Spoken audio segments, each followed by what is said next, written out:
Olá, queridos, sejam muito bem-vindos ao nosso espaço para estudarmos sobre o contexto atual e também sobre as profecias bíblicas. Aqui nós teremos um bate-papo descontraído, não tão formal, onde nós vamos pegar acontecimentos atuais e ver se a Bíblia ela está atualizada ou desatualizada. Então é um momento para nós interagirmos.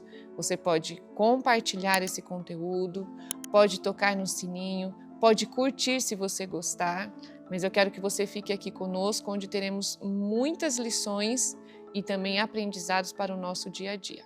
Então eu gostaria de refletir com vocês um pouquinho. O mundo hoje ele está ligado 24 horas naquilo que está acontecendo lá no Irã. Guerras, a gente está vendo a crise do petróleo, a crise energética, até mesmo dentro do nosso contexto aqui de Brasil, nós já estamos vendo alguns impactos das coisas que estão acontecendo. E eu gostaria de lembrar vocês mais uma vez que quando algo assim acontece e fica muito tempo, é porque alguma coisa está acontecendo por trás dos bastidores. Seria como a guerra hoje seria uma cortina de fumaça. Não estou dizendo que a guerra não teria impacto no nosso dia a dia. Hoje não vai ser esse o tema principal. Depois eu vou trazer isso aqui para vocês, como isso vai nos impactar, como nós poderemos estar nos preparando para essa crise, para essa recessão que nós vamos sim sentir. O mundo está caminhando para uma recessão econômica, isso é planejado, eles precisam eliminar a classe média, a classe trabalhadora, eles precisam que mais pessoas fiquem dependentes de subsídios do governo, para que então uma nova ordem seja implantada, para que o novo reset dê continuidade. Se nós tivermos um mundo funcionando perfeitamente economicamente, isso não vai ser possível. Então lembre-se que aquilo que está acontecendo hoje no mundo é algo gerenciado, é algo planejado, mas isso não quer dizer que não tem impactos na nossa vida, não tem impactos dentro da profecia. Eu gostaria que vocês refletissem comigo um pouco sobre a história que vocês conhecem muito bem sobre a questão da Torre de Babel. Eu gostaria de mostrar para vocês um ponto muito importante. Vocês podem abrir a Bíblia comigo em Gênesis 11. Depois, se vocês quiserem, vocês podem ler o contexto todo, mas eu vou pegar pontos para a gente poder refletir um pouquinho. E diz assim, Gênesis 11, 1. E toda a terra era de uma língua e de uma fala. E aconteceu que eles, viajando do leste, acharam uma planície na terra de Sinar, e eles habitaram ali. E eles disseram uns aos outros: vamos, façamos tijolos e queimemo-los. E eles tiveram tijolos por pedra e betume por argamassa. E eles disseram: vamos, edifiquemos para nós uma cidade e uma torre, cujo topo possa alcançar o céu, e façamos para nós um nome, para que não sejamos espalhados sobre a face de toda a terra. Então aqui, quando você vai ver o contexto, isso que eles estavam pretendendo fazer era abertamente uma rebeldia contra uma ordem direta de Deus, que ele tinha falado então depois que aconteceu o dilúvio, que era para as pessoas então se espalharem sobre a terra, formarem colônias, serem fecundos, se multiplicarem. Então aqui a gente começa a ver, pós-dilúvio, um primeiro plano de um governo único e mundial. Eu gostaria que vocês refletissem comigo em uma coisa. Satanás, ele não planeja as coisas de 10, 20, 30 anos, não. Muitas vezes, aquilo que nós estamos colhendo hoje foi planejado há séculos. E um exemplo disso você vai ver qual era o objetivo de Satanás ao fazer com que esse povo se rebelasse contra Deus. Qual era a intenção de Satanás? Será que era somente para aquela geração? Aqui, então, você vê a ideia de um governo único mundial, é uma teocracia, mas não adorando o Deus do céu, na verdade aqui se rebelando contra o Deus do céu, e eles iam então difundir isso para toda a terra, não ficaria somente naquele local. E quando você vai para o comentário do Espírito de Profecia, no Patriarcas e Profetas, está na página 118. Diz assim, ó: aumentando-se o seu número, a apostasia logo determinou a divisão. Aqueles que desejavam esquecer-se de seu Criador e lançar de si as restrições de sua lei, sentiam incômodo constante pelo ensino e exemplo de seus companheiros tementes a Deus. E depois de algum tempo resolveram separar-se dos adoradores de Deus. Consequentemente, viajaram para a planície de Sinear, nas margens do rio Eufrates. Eram atraídos pela beleza do local e fertilidade do solo. E nesta planície decidiram-se a fazer sua morada. Ali resolveram edificar uma cidade e nela uma torre de altura tão estupenda que havia de torná-la uma maravilha do mundo. Estes empreendimentos destinavam-se a impedir que o povo se espalhasse ao longe em colônias. Deus determinara que os homens se dispersassem pela terra, para povoá-la e subjugá-la. Mas estes construtores de Babel resolveram conservar unida a sua comunidade em um corpo e fundar uma monarquia que finalmente abrangesse a terra inteira. Aqui, olha, a primeira ordem mundial. Assim, a sua cidade tornar-se-ia a metrópole de um império universal. Sua glória imporia a admiração e a homenagem do mundo e tornaria ilustres os fundadores. A magnificente torre, atingindo os céus, tinha por fim permanecer como um monumento de poder e sabedoria de seus construtores, perpetuando a sua fama até as últimas gerações. Olha aqui, até as últimas gerações. Qual era o plano de Satanás ao estabelecer aqui um reino, um governo contrário à lei de Deus? Não era somente para aquela geração. O contexto que nós estamos vendo do mundo hoje, essa guerra que está acontecendo, ela é uma guerra religiosa, mas ela é uma guerra que ela foi planejada. Muitos cristãos, eles veem essa guerra como se fosse algo bíblico, queridos, mas ela não é uma guerra bíblica, mas é sim uma guerra planejada em cima de textos bíblicos que ficaram lá no passado. Hoje não vai ser esse o assunto, mas eu só estou introduzindo para vocês entenderem. Agora eu quero que os olhos de vocês se voltem para onde nós devemos estar olhando dentro da profecia bíblica quando a gente vai lá para Apocalipse 13. Nós devemos estar olhando para as duas bestas, a besta da terra e a besta que surge do mar. Quando você vai para o contexto hoje dos Estados Unidos, o que está acontecendo lá? Hoje nós estamos vendo um caminho aberto, não é um caminho sendo aberto, é um caminho aberto para que uma lei dominical nacional ela seja instituída. Não estou dizendo aqui que ela vai ser instituída amanhã, ou daqui uma semana, ou daqui um ano. Eu quero que vocês vejam comigo o que está acontecendo. Nós não vamos colocar datas, porque isso não cabe a nós. Mas eu quero que vocês observem que aquilo que nós estudamos, aquilo que está na Bíblia, aquilo que está também no livro A Grande Controvérsia, isso está sendo construído diante dos nossos olhos hoje. E as coisas elas estão muito mais avançadas do que nós imaginamos.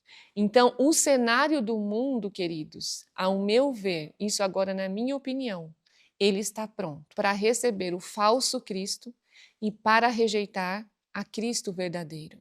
Então, nós que temos luz, que conhecemos a verdade, nós temos que nos levantar para mostrar para as pessoas que estão sendo enganadas que a história ela não é bem assim, que não é bem isso que o nosso Deus deseja para o povo. Hoje está muito em voga nos Estados Unidos e também no mundo em si, mas mais lá, a questão do nacionalismo cristão.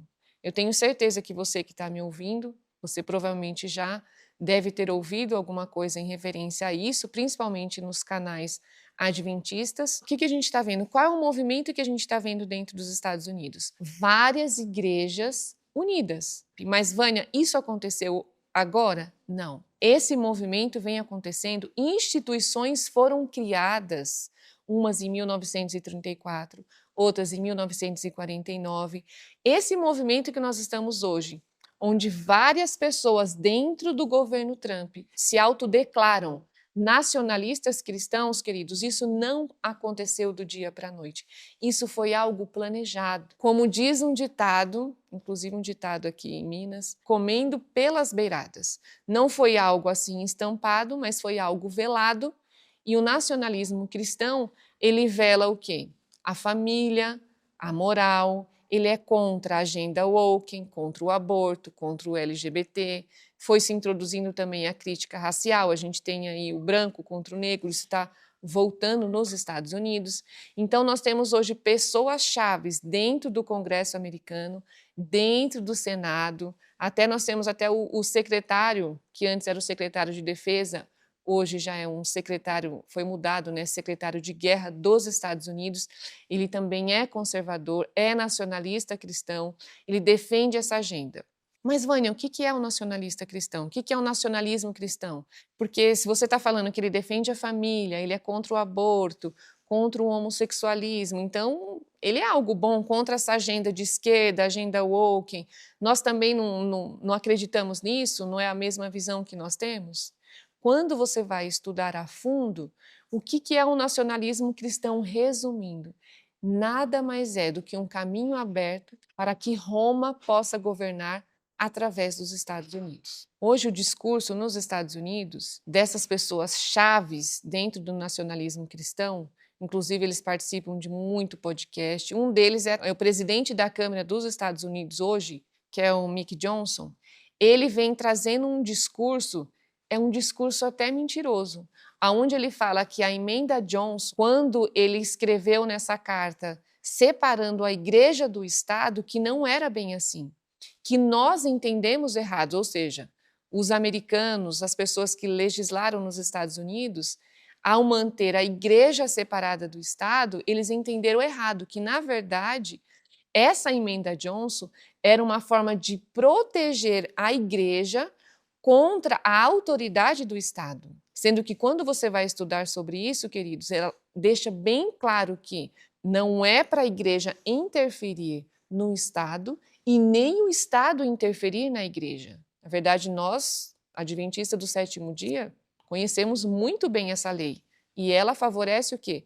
A liberdade de consciência. Não como é pregado hoje no ecumenismo, onde a liberdade de consciência está em submissão a uma igreja. Qual a igreja é essa? Ela está em submissão a Roma. Se você pensa diferente daquilo que vai favorecer o bem comum, então você não tem direito mais a exercer a sua liberdade de consciência. There are some very angry voices out there trying to convince us breathlessly that there must be a rigid separation between church and state. It's a phrase that's often repeated, as we know, but very rarely understood. Now, they take that phrase and they turn it around. Jefferson clearly did not mean that wall to keep religion from influencing our government and public life. To the contrary, the founders wanted to protect the church and the religious practice of citizens from an encroaching state, not the other way around. Our founders understood that a free society and a healthy republic depend upon religious and moral virtue, not only because these things help prevent the abuse of power, but also because those convictions make it possible to preserve our essential freedoms. Então, esse presidente da Câmara, ele tem contado isso, dizendo que os nossos pais fundadores, a intenção deles é que os Estados Unidos fosse um país regido, sim, por leis religiosas. E você usando, então, o Estado, a influência do Estado, através dos códigos civis, das leis, você ia fazer com que, então, a população obedecesse. E é muito importante, queridos, vocês conhecerem a sua própria história. Como foi fundados os Estados Unidos? Por quem?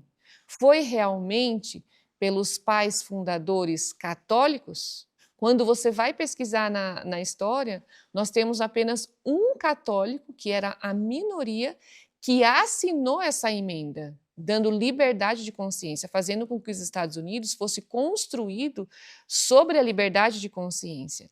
E naquela época, quando os Estados Unidos eram formados por 13 províncias, a representação católica era 2% e eram católicos que estavam fugindo ali da Europa, fugindo da Inglaterra, fugindo da Alemanha, porque eles estavam se convertendo então ao protestantismo e estavam sendo perseguidos nesse país. Agora eu gostaria que vocês se atentassem a uma coisa. Quando eu me referir à Igreja Católica, a Roma, não estou falando de pessoas, mas eu estou falando de um sistema, não de pessoas. Porque Deus deseja salvar a todos, cristãos, judeus, católicos, muçulmanos. Não é essa a questão aqui. Mas vocês vão ver que esse tipo de governo não é um governo bíblico. Nem Deus faz isso conosco. Porque se hoje você está aí na sua casa e você pode exercer a sua fé, é graças ao nosso Deus, ao Deus da Bíblia, ao Deus criador dos céus e da terra. Ele não impõe, ele te dá liberdade de escolher. Satanás, ele faz diferente. O que ele faz? Ele impõe, ele te obriga, é pela força, é pelo engano. Ele não dá oportunidade para você arrazoar, para você estudar e não ser enganado. Então, tomar uma decisão consciente. Hoje, o que está acontecendo no mundo? As pessoas, elas estão sendo enganadas ao imaginarem, ao pensarem que o intuito da criação dos Estados Unidos, dos pais fundadores, era tornar os Estados Unidos uma nação católica. E isso não é verdade. Então, nós temos até uma fala. Ele é um católico conservador, ele escreveu livros, ele vai em podcast, tem muitos seguidores, é um dos que avançam a agenda do nacionalismo cristão dentro da política dos Estados Unidos. Ele é o Stephen Wolfe. E uma das falas dele, isso aqui é num podcast, vocês vão assistir, mas essa daqui eu só para a gente comentar. O amigo dele que está entrevistando pergunta, né? Como que eles vão fazer para impor a questão do Shabat, do descanso, né? Ele até fala, como a legislação sobre o Shabat e todo o resto, ou se você prefere uma abordagem mais cautelosa, como que isso vai ser imposto?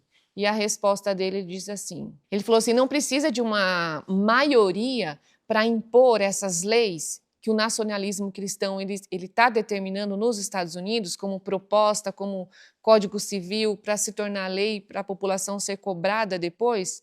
Ele falou, não precisa ser a maioria, basta uma pequena minoria votar, uma vez votado, essa questão do Shabat também, basta essa classe dominante moldar a imaginação da maioria. Queridos, hoje a mídia é uma ferramenta, o cinema é uma ferramenta, as novelas são ferramentas, os filmes são ferramentas para moldar o quê? O seu pensamento. Não pense você que todas essas coisas, quando você vai assistir um filme, que ali não tem uma ideologia, que não tem um propósito. Tudo tem um propósito. São feitas por mentes que têm um propósito de mudar a imaginação da massa. How much of an incrementalist are you? Does your ideal political leader get into power and then shoot the moon, Sabbath legislation, the whole deal, or do you wade in from the shallow end? You actually don't need like a majority support of the population. You just need a strong-willed minority. And then that ruling class can shape the imagination of the majority, which I think Trump is doing now, because for decades we've had a very kind of weak right when it comes to imposing your will upon the executive branch. And now he's actually revealing to the country that, oh wait, there is this executive who's vested with the executive power who can exercise power within his branch. I just don't think you're ever going to escape the nature of politics, which is agonistic. There's a struggle. There's a point in which you debate, and then if you win, and you essentially impose your will upon those who disagree. Então ele está dizendo aqui, esse Stephen Wolfe, não se preocupe quanto a isso. Basta que uma minoria. E engraçado que esse Shabat que ele fala, que Shabat significa descanso, porque a Bíblia, na Bíblia nós não temos a palavra sábado, nós temos a palavra sétimo dia. Então, o dia de descanso para nós é o sétimo dia, e não esse Shabat que o mundo está trazendo para nós, que é o domingo, que é algo espúrio. Não é isso que está aqui na nossa Bíblia, não está na minha e não está na sua Bíblia, mesmo que a sua Bíblia seja uma Bíblia católica. Lá não tem a palavra domingo, mas tem a palavra sétimo dia. Vou trazer algumas coisas aqui para vocês verem também, de pessoas bem influentes E o que a gente está vendo hoje? Evangélicos, protestantes, judeus, protestantes assim, protestantes evangélicos, queridos, porque protestante mesmo quase não resta hoje, né? Mas o protestante evangélico, isso tem muitas igrejas nos Estados Unidos hoje, elas se denominam protestantes e evangélicas. E engraçado que eles fizeram uma pesquisa recentemente perguntando para os americanos se eles achavam, para os americanos que são protestantes evangélicos, se eles achavam que era da vontade dos pais fundadores que os Estados Unidos fosse uma nação cristã. 4 em cada 10, é isso mesmo, 4 em cada 10 protestantes evangélicos, eles acham que os pais fundadores queriam então que os Estados Unidos fosse uma nação cristã, uma nação governada por princípios bíblicos e que a moral ela fosse instituída através das leis. E quando a gente vai estudar, a gente sabe que isso não é verdade. É ao contrário. Eles fundaram então ali os Estados Unidos para que eles pudessem ter liberdade de adorar a Deus conforme os ditames da sua consciência, e essa liberdade tinha que se estender também ao outro. Esse foi o verdadeiro intuito dos pais fundadores que estavam fugindo então ali na Idade Média da perseguição católica, onde você não tinha liberdade de consciência. Então é como se eles quisessem reescrever a história. E a geração que nós temos hoje, a geração Y, a geração Z, eles nem sabem isso. Muitos têm propagado que até esses aparelhos que foram usados como tortura na época da Inquisição, que isso é uma mentira. Eles querem reescrever a história e mostrar para nós que a união da igreja com o Estado não foi uma era de trevas, mas foi uma era de ouro. E eles falam isso nesse vídeo que vocês vão assistir. Isso é um absurdo, queridos, porque não foi uma era de ouro. Foi uma era de trevas, de perseguição, de massacre. Se você discordasse daquilo que a igreja colocasse, dos dogmas da igreja, você ia para a fogueira, você era torturado. Depois, no final aqui, eu vou mostrar para vocês alguns desses instrumentos que é para que nós não venhamos a nos esquecer o que acontece quando a igreja se une com o Estado. The majority right now would say, well, the Dark Ages were terrible, you know, and they're burning witches, you know, and everybody is oppressed by Christianity and by, you know, the clergy, and it was just this horrible, horrible time. Whereas at that time, the majority would disagree. The majority during those centuries would say, no, Christendom is great. We love Christ. We love his church. We're making incredible advancements. We've pushed back on the darkness and on driven literal demonic spirits out of northern European tribes and, you know, places and the Americas and, you know, all this kind of stuff, and making incredible progress, incredible discoveries and charting new maps and innovation and inventions. And so I'm of the persuasion that I think the whole idea of the Dark Ages is a psyop. I think that the Dark Ages was actually a golden age, and that the Great Enlightenment is actually the dark spell that has come over the West, and that if anything, we're in the Dark Ages now. Então, ao Deus colocar isso na Bíblia, e também através da emenda Johnson, isso era uma proteção para nós. E não algo que deve ser quebrado. Não era a emenda Johnson, não é algo ruim, como eles têm colocado, algo diabólico, que nós fizemos uma interpretação errada, que isso nunca deveria ter acontecido nos Estados Unidos, separar a igreja do Estado. E aí, quando você vai para alguns textos, a grande controvérsia está na página 572, no parágrafo 3.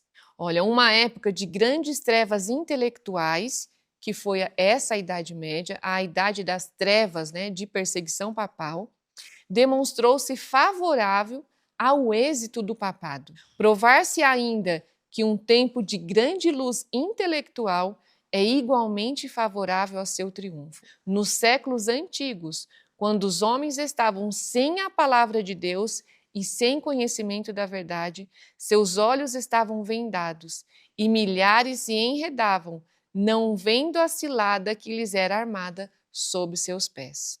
E ela continua. na Review and Herald de 1º de junho de 1886. Não conseguimos ver como a Igreja Romana poderá desembaraçar-se da acusação de idolatria. E esta é a religião que os protestantes estão começando a encarar com tanto agrado e que finalmente se unirá com o protestantismo. Essa união não será, porém, efetuada por uma mudança no catolicismo, pois Roma não muda, ela declara possuir infalibilidade. E mais um texto aqui diz assim: é o protestantismo que mudará. A adoção de ideias liberais de sua parte o conduzirá ao ponto em que possa apertar a mão do catolicismo. E o que a gente está vendo hoje nos Estados Unidos, queridos? Nós estamos vendo exatamente esse processo. Então, nós estamos vendo uma união dessas igrejas, eles estão se voltando para a religião mãe, passando a impressão que uma vez essa foi a religião da América, e não foi, o catolicismo não foi a religião da América, isso é uma mentira, mas eles estão passando isso para as pessoas. E Ellen White, ela pega e fala assim, no Eventos Finais, na página 131. Quando as principais igrejas dos Estados Unidos, ligando-se em ponto de doutrinas que lhes são comuns, influenciarem o Estado para que imponha seus decretos e lhes apoie as instituições, a América protestante terá então formado uma imagem de hierarquia romana. Qual o processo que nós estamos passando hoje no contexto profético? A imagem da besta, ela está sendo formada nos Estados Unidos da América. Assim como diz lá em Apocalipse 13, e assim como eu acabei de ler, nós estamos aqui, eu diria assim, nós estamos cansados de saber sobre isso. Muitos adventistas estudaram sobre isso e hoje nós estamos vendo isso acontecer diante dos nossos olhos. E a gente pode ver, queridos, como que os americanos, não só na questão dos americanos, mas esse é um movimento mundial de pessoas se convertendo ao catolicismo, voltando, né, como diz assim, isso é uma própria fala até de Roma, ela se denomina a Igreja Mãe, e as filhas então estão voltando. Não esqueça que por trás de todos esses movimentos contra a nossa liberdade de adorar a Deus, tem a mão de Roma, tem a mão do papado, tem a mão dos jesuítas. E isso, queridos, a gente está vendo isso somente crescer e se avolumar. No Canadá, citações bíblicas serão criminalizadas.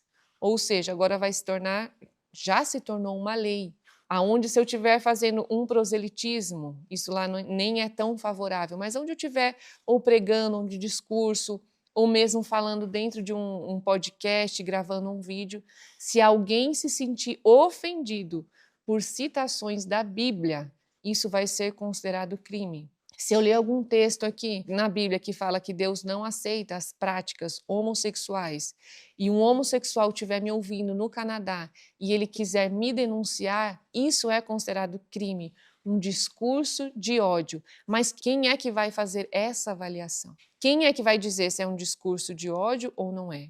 Eu posso estar somente lendo a Bíblia e a pessoa interpretou de forma errada. Então, olha para onde nós estamos caminhando.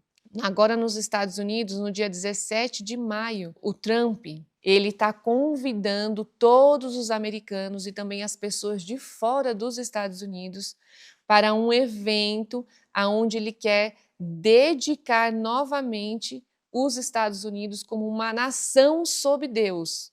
Então é como se fosse reafirmar um compromisso. Só que, queridos, o compromisso que foi reafirmado lá no início, não é esse tipo de compromisso que eles estão passando aqui. Então, eles estão trazendo a imagem de um Deus que ele é severo, que ele é controlador, como se Deus ele não te desse a liberdade de consciência. E Trump, apesar dele não ser católico, mas ele é simpatizante de Maria. E ele está trazendo essas pessoas dentro de um contexto aqui ecumênico, onde vai estar judeus, evangélicos, protestantes evangélicos, né? Eu sempre gosto de reafirmar nesse sentido, porque o protestante raiz mesmo, ele nem foi convidado para esse evento. Eles vão fazer um evento, é um dia nacional de oração para rededicar os Estados Unidos sob Deus, ou então como uma nação sob Deus. E ele está animado para isso, e ele está fazendo isso como se fosse um preparativo também, porque em julho vai fazer 250 anos, os Estados Unidos vai estar comemorando 250 anos. Então nós estamos vendo, querido, os Estados Unidos aberto a entregar a sua nação, o seu governo a quem? Ao catolicismo, a Roma. Como prediz a profecia, Roma vai governar novamente. Não estou aqui colocando data, mas isso está acontecendo e está diante dos nossos olhos e as coisas estão indo muito rápido. Outra notícia aqui, Trump, ele se denomina como se fosse um enviado de Deus. Aquilo que aconteceu, o acidente, que ele não foi atingido, então ele tem uma missão aqui. E a gente vai ver que diferentes ramificações religiosas dentro dos Estados Unidos também considera Trump como alguém especial, um enviado de Deus para um propósito. Lembrando que isso foi construído nessas igrejas, não foi de hoje, séculos atrás, há mais de 200 anos. Essa guerra que está acontecendo entre o Irã, entre Israel, entre os Estados Unidos, isso foi incutido na mente deles, como se dali então viesse o fim do mundo, dali vai vir o Messias. O mundo está sendo preparado, como eu já disse para vocês, para a vinda do falso Cristo. Então tudo isso tem a ver com profecias, inclusive dentro dessas igrejas, mas não profecias verdadeiramente bíblicas, mas eles adotaram isso. Então ele está dizendo que no governo dele, as pessoas compraram mais Bíblia, as pessoas abaixaram, aqui tem a porcentagem, né? Teve mais de 79% comparado com 2019 de pessoas baixando conteúdo sobre a Bíblia, conteúdos evangélicos, conteúdos protestantes.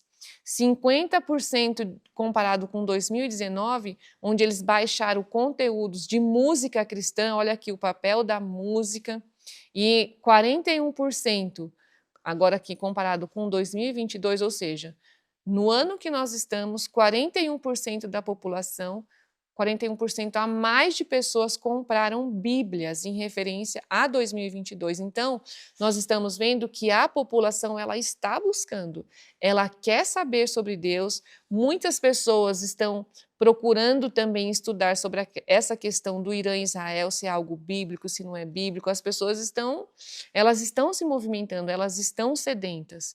E nós que temos a verdade, nós temos que nos levantar nesse momento. Eu vou ler aqui para você um artigo, diz assim, ó, nacionalismo cristão estadunidense coloca o planeta em perigo, alerta o professor.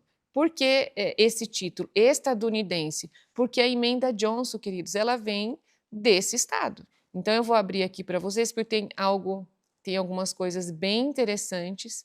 Parece até que ele estudou aqui as profecias bíblicas no grande conflito, e a gente vai abordar aqui um pouquinho. Não sei se vocês já ouviram falar, possivelmente sim, de uma sigla chamada MAGA. O Trump sempre vem abordando isso, que é tornar a América grande novamente. Mesmo antes dele ser eleito, ele usava esse título, as pessoas colocavam na camiseta, no boné, nos discursos, tornar a América grande novamente. Então, para os fãs do MAGA, a verdadeira América é branca, cristã e patriarcal. Grande novamente também significa para eles um retorno à supremacia branca, à supremacia masculina e fazendo alusão aos pais fundadores. Olha como eles misturam as coisas. Isso aqui não é verdade, porque os pais fundadores não foi dessa forma que eles governaram os Estados Unidos. Aí ela diz assim, o MAGA usa a linguagem religiosa como disfarce para o que se revelará um conteúdo politicamente perigoso e não cristão. Então, o professor ele navega pela história. Um senso de missão política tem animado os grupos cristãos no Novo Mundo, desde pelo menos o século XIX, que se apoiava, entre outros, no livro de Apocalipse e a imagem do Monte Alto, onde João, o autor do livro bíblico, teria visto a cidade santa de Jerusalém feita por Deus do pó da terra. A cidade brilhante na montanha seria A cidade brilhante na montanha seria, na visão dos fundamentalistas, os Estados Unidos. Isso é o que o MAGA acredita, América Grande novamente. E é algo assim onde muitos políticos estão envolvidos aqui com essa corrente. É uma linguagem carregada de conotação religiosa. O objetivo declarado é reconquistar as 7 montanhas. Outro tema do Apocalipse bíblico. Então eles pegam a Bíblia e eles interpretaram, queridos, que as 7 montanhas é o quê? Eles acreditam que, então, os Estados Unidos vai subjugar, então, essas 7 montanhas, vai passar ao domínio cristão branco, que as 7 montanhas são a política, a economia, a educação, mídia, arte, família e religião. Teve algum período da história onde todas essas coisas, tirando aqui a mídia, mas a gente pode colocar a imprensa, ela foi controlada por uma única religião? Você consegue aí se lembrar de alguma coisa nesse sentido? Parece ser um movimento evangélico, parece ser um movimento protestante em prol da família, mas os Estados Unidos ele está pronto para entregar essas 7 montanhas para quem governar novamente. Aí ele colocou assim, ó, a fundamentação apocalíptica propagada por muitos evangélicos e transportada de forma irrefletida da antiguidade para o presente, divulga a ilusão de que os fins dos tempos começará quando Israel conquistar todas as terras que outrora possuía. Trump é idolatrado como um Messias e como um novo Ciro, rei da Pérsia que outrora apoiou Israel e, segundo a história bíblica, o libertou dos babilônicos. Essa hermenêutica ingênua coloca o planeta em perigo. E está certo, a gente já tem esse alerta. Coloca em perigo, porque você vai fazer o quê? Obrigar as pessoas agora a seguir uma moral. Só que quando você vai ver as leis que elas vão ser impostas, como que vai fazer? Eles vão colocar os 10 mandamentos? Não é os 10 mandamentos que vai ser instituído. Como que vai fazer? Lá nos 10 mandamentos está dizendo que nós não podemos adorar a imagem. Não podemos adorar, ter imagem de escultura. E o dia que nós devemos guardar é o sábado bíblico, não o domingo, o Shabat, como eles têm pregado, mas é o sábado, o 7º dia. Deixa eu ler uma outra aqui para vocês que é bem interessante também. Essa é mais recente. Revolução MAGA e nacionalismo cristão. Então, depois vocês podem, é do Instituto Humanista, eu acho bem interessante algumas coisas que eles colocam. Aí agora ele está falando sobre o presidente Trump. Ele diz assim, ó, muitos previram que o presidente Trump agiria como um elefante numa loja de cristais, mas agora o elefante começou a se mover e até a dançar, revirando tudo ao seu redor. E é isso mesmo, querido. Hoje o mundo está de cabeça para baixo pelo movimento que começou aonde? Nos Estados Unidos. A ameaça de abandonar a Ucrânia à própria sorte, as pretensões sobre a Groenlândia, a violação da soberania venezuelana para obter então um candidato favorável a ele e o controle sobre seu petróleo, o desprezo pela União Europeia e pelas Nações Unidas, o desinvestimento no Pacto Atlântico, são apenas algumas das ações de uma presidência que, seja qual for o seu resultado, deixará sua marca. Lembrando que o Trump, ele é uma peça. Ele obedece ordens, ele está fazendo o papel dele dentro da geopolítica, dentro dessa guerra religiosa, para vir um novo governo, um governo sob Deus. Então, quando você vai ver geopolítica, você tem que ver sempre dentro do contexto das profecias bíblicas, para que nós também não sejamos enredados, tomemos partidos, não porque eu sou contra o Islã, sou a favor dessa guerra do Irã, não porque os judeus, queridos, os judeus, eles têm dentro da perspectiva bíblica hoje a mesma oportunidade que você e eu nós temos. Lembrando que eles rejeitaram a Cristo e até hoje eles esperam o Messias. Então, eles, dentro das profecias, hoje Israel como território, Israel como povo, quando Israel foi criado em 1948, foi criado ali o Estado de Israel, já foi criado para um propósito, o qual nós estamos vendo hoje. Lembre-se que eles planejam com antecedência. O Estado de Israel foi fundado dentro da maçonaria.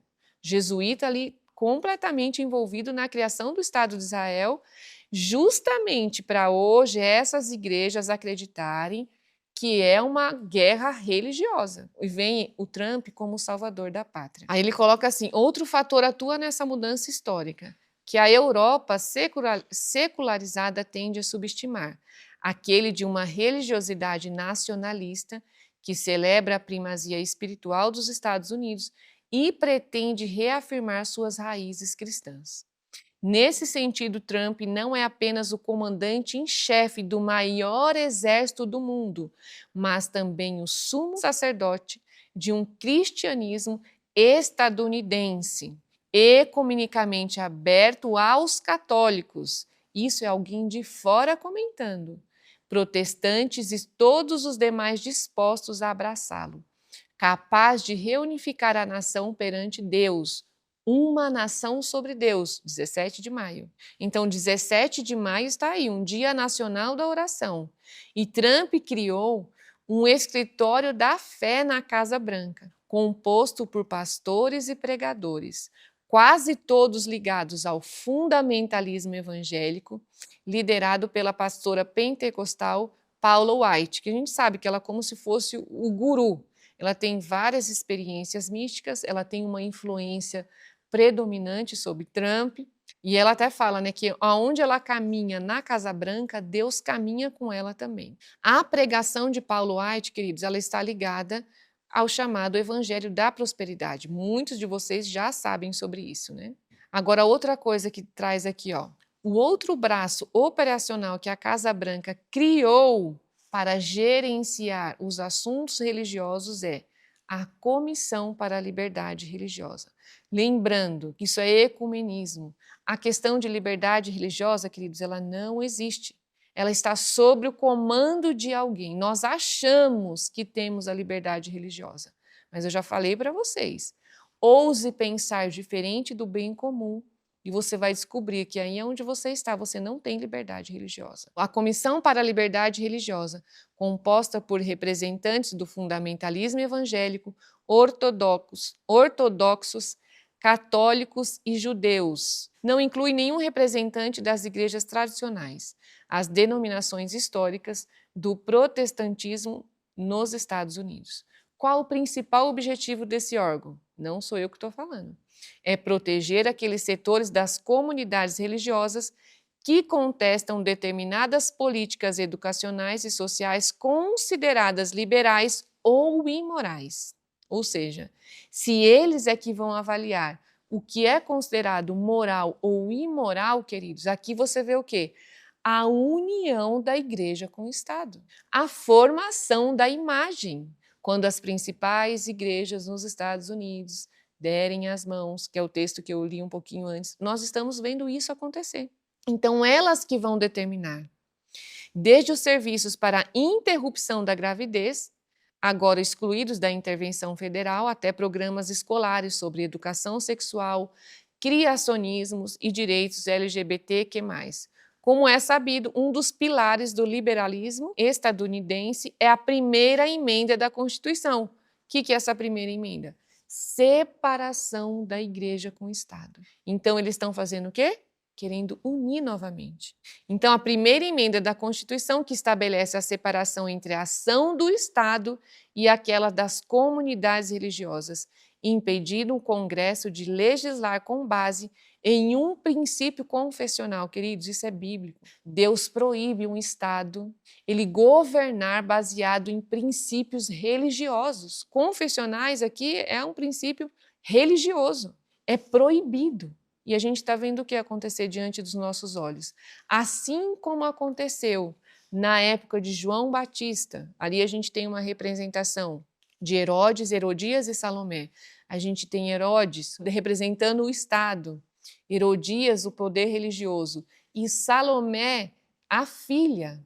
Hoje, a Igreja Católica ela se denomina mãe, e o protestantismo apostatado, o falso profeta, como está lá em Apocalipse 14, é a filha. Então, nós estamos vendo as filhas abrindo espaço para que a mãe possa retornar. Agora, olha uma frase que Trump falou. Ele falou isso, né? Separação?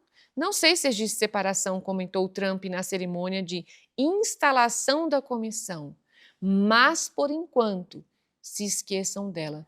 Então, Trump, queridos, ele não esconde qual é o propósito. Ele está dizendo para os quatro ventos que o objetivo dele é derrubar essa emenda Johnson, que separa a igreja do Estado.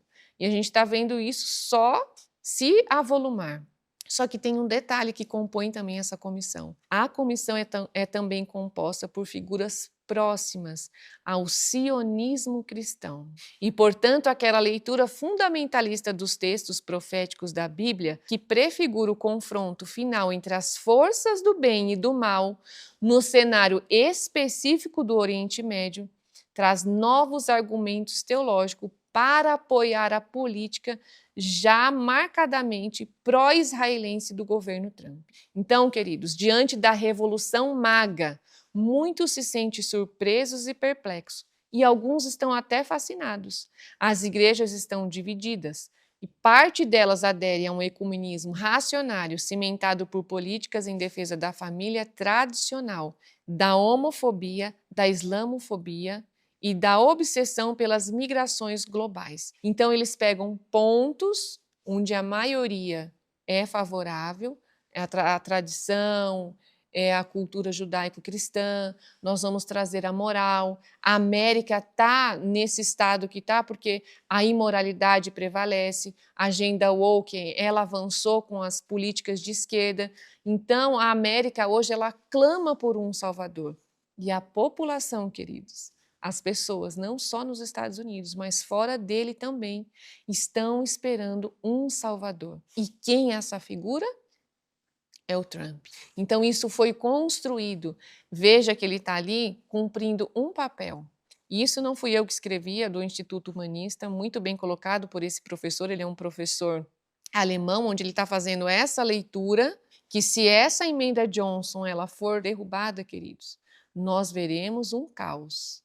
E lá no Grande Conflito fala que quando eles começarem a legislar, ou seja, o Estado começar a forçar o povo, colocar como decretos, como leis, aquilo que os religiosos querem, então nós podemos esperar o quê? A ruína nacional. Principalmente quando eles instituírem um dia de guarda, o domingo, para salvar a família, para salvar a América, para que a gente possa voltar a uma moralidade. Todos nós, queridos, é da vontade de Deus que o povo dele se arrependa e deixe a imoralidade de lado, que a família seja preservada, com certeza. Mas Deus, ele te dá liberdade. Ele não obriga você. Assim como para participar do reino de Deus nós temos requisitos a cumprir, esse governo que vai ser instituído, queridos, você vai ver quão terrível é. E nós estamos achando que vai trazer paz, vai trazer segurança, e, na verdade, o que está sendo instituído é uma guerra, mas uma guerra contra quem? Vai sobrar somente um pequeno povo que não vai estar disposto a ferir os ditames da sua consciência. Vai ser um pequeno povo que vai estar disposto a obedecer somente às Escrituras. E eles não vão conseguir provar pela Bíblia que esse pequeno povo está errado. E eles vão querer fazer o que com esse povo? Voltar à época que uma vez nós já tivemos, uma das piores épocas da história da nossa terra, que foi a Inquisição. Eu estou abrindo aqui para vocês um artigo bem interessante, onde ele fala qual é o objetivo do nacionalismo cristão. Eu vou ler aqui, depois vocês me acompanhem aí na tela. Então, o nacionalismo cristão é um movimento político e religioso, união de igreja com Estado, que surgiu com a intenção de criar uma nação cristã e perpetuar a falsa narrativa de que os Estados Unidos já foram uma nação cristã, mas não são mais devido a uma crise moral resultante da cultura woke. Lembra que quando eu falo que ele se remete a uma nação cristã, é como se os Estados Unidos já tivesse sido uma nação católica, e isso não é verdade. Então, quando eu leio aqui para você cristã, a intenção é tornar a América católica, mas não é novamente, é a primeira vez. Quem é que promoveu a cultura woke, querido? Quem que promoveu essa cultura? Também está envolvido quem? Roma, jesuítas, maçons. Vânia, parece teoria da conspiração. Parece mesmo, mas é a própria conspiração acontecendo diante de nós. Transformada em sinônimo de progresso em termos de direitos sociais e liberdade, ou de um declínio moral no Ocidente.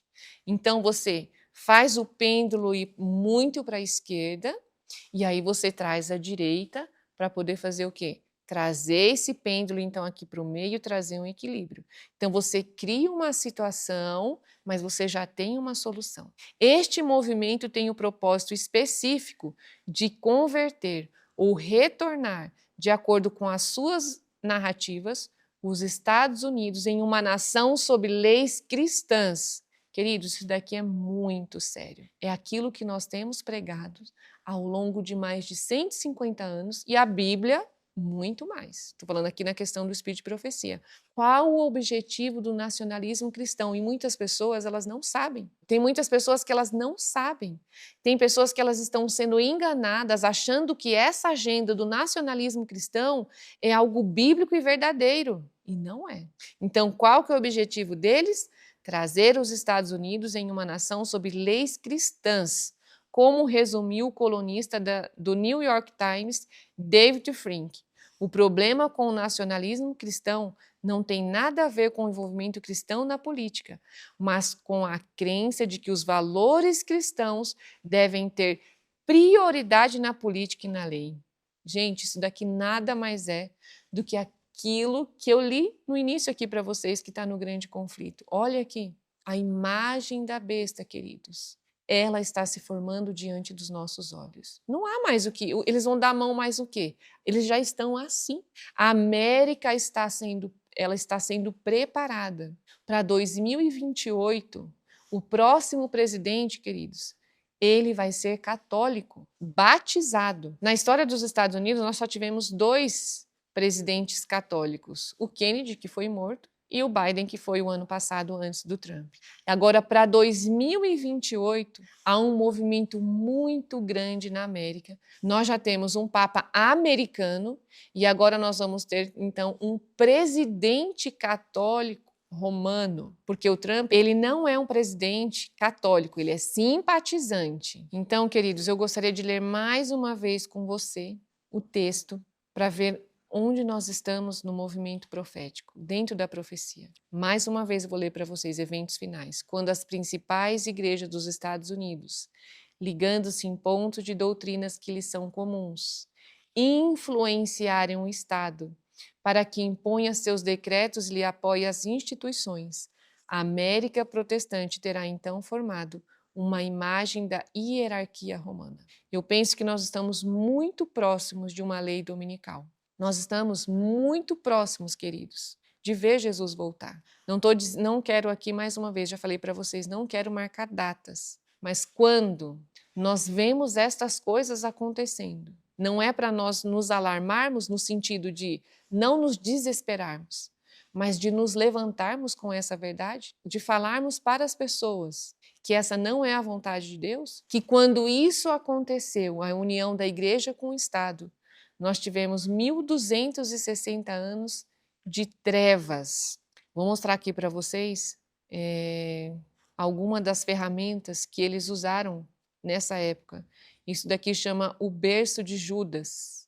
Algo terrível, parecido com o empalamento, mas muito pior, aonde ele colocava aqui então uma pessoa que discordava das crenças católicas. Podia ser criança, podia ser famílias, podia ser pessoas de bem, não importava. Você discordou, você então era considerado um herege. Então você era despido, você era amarrado, colocado aqui, e isso daqui perfurava o ânus da pessoa.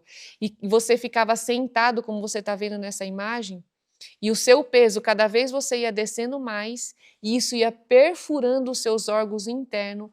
Você morria de hemorragia, só que você não morria de um dia para o outro. Às vezes demorava semanas para que a pessoa pudesse morrer. Isso é o resultado da união de igreja com o Estado. Nós temos essa daqui também, aonde os hereges, queridos, além deles não serem libertos, uma vez que eles amaldiçoassem a Cristo, eles eram torturados até a morte, E muitas vezes, mesmo que eles amaldiçoavam, ou seja, renegavam a sua fé, ainda assim eles morriam. Mas aí eles sabiam que eles morriam, então, que perdidos, porque eles negaram a Jesus. Isso era algo, queridos, premeditado. Eles estudavam, e no livro A Grande Controvérsia, Ellen White fala que os anjos de Satanás se sentavam com esses homens para ajudá-los a maquinar ferramentas de torturas para fazer o povo de Deus desistir. Nós temos esse daqui, onde essa pessoa, que ela gostaria de exercer a liberdade dela de consciência, e agora pelo bem comum ela não pode mais exercer, ela era colocada então em uma roda, e eles iam girando e apertando e quebravam aqui, querido, também todos os seus ossos para que ela então negassem a Jesus. E isso é o resultado da união da igreja com o Estado. Isso aqui é uma roda também, aonde além deles colocarem ali, eles batiam então com esse você está vendo ele segurando aqui um pau, nas suas partes íntimas.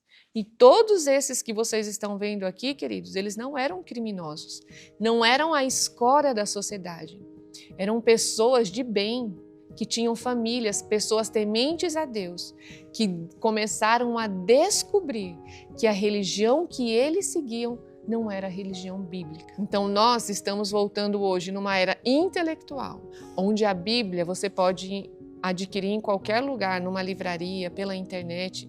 Você pode adquirir em qualquer lugar no sentido assim, é fácil acesso.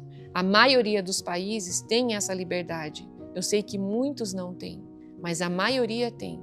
Então, numa era de grande luz, nós estamos entrando numa era de trevas novamente. Então, quando a igreja se unir com o Estado, nós podemos esperar então ali injustiças, aonde pessoas, por exercerem a sua liberdade de consciências dadas por Deus, serão torturadas, serão capturadas, serão perseguidas e serão mortas. Você fala, Vânia, no nosso contexto isso é impossível. Não é impossível. Olha o que está acontecendo com o Irã. Muitas pessoas acham até justo o que está acontecendo pelo que o regime lá, a Guarda Revolucionária, faz com a população. Mas, queridos, a mesma salvação que ela foi dada a você através da graça de Cristo é dada a cada um deles também. Não tome você partido, mas ore. Ore para que esse evangelho chegue até essas pessoas. Esse ficou aqui um pouquinho mais longo, porque o nacionalismo cristão ele não é algo assim tão simples, mas nos próximos eu prometo que será mais breve. Que Jesus te abençoe, que você possa compartilhar, curtir, participar também na medida do possível. Eu vou respondendo também nos comentários. Que Deus os abençoe.